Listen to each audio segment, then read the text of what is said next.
Vote యొక్క ప్రాధాన్యత ఎంత అనేది గమనిస్తే చాలా విలువ. దానికి వెలకట్టలేనటువంటి పరిస్థితి. బాబాసాహెబ్ అంబేద్కర్ ఇచ్చినటువంటి అతి విలువైనటువంటి ఒక ఆయుధం ఓటు. దాన్ని ప్రజాస్వామ్య వ్యవస్థను కాపాడుకునేందుకు కూడా చాలామంది దూర ప్రాంతాల నుంచి వస్తున్నారు. అందులో ముసలి, ముతక, చిన్న పిల్లల్ని కూడా తీసుకొని వచ్చు బాలింతరాలు కూడా వస్తున్నటువంటి పరిస్థితి. ఎక్కడి నుంచి వచ్చినమ్మా? మాదే యాక్చువల్గా హైదరాబాద్, కానీ అది మా అమ్మ వాళ్ళ ఇంట్లోనే ఉంది ఓటు హక్కు.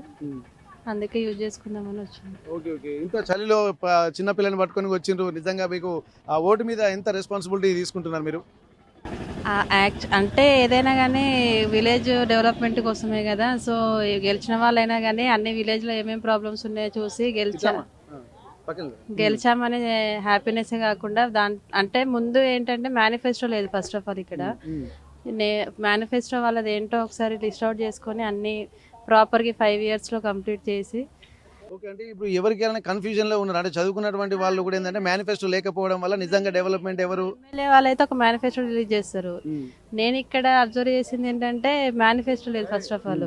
ఎవరు ఏం చేస్తామనేసి ముందేం చెప్పట్లేరు. జస్ట్ నామినేషన్స్ వచ్చాయి, ఒక SC STకి వచ్చింది, సో కొంతమంది నిల్చున్నారు, అయిపోయింది.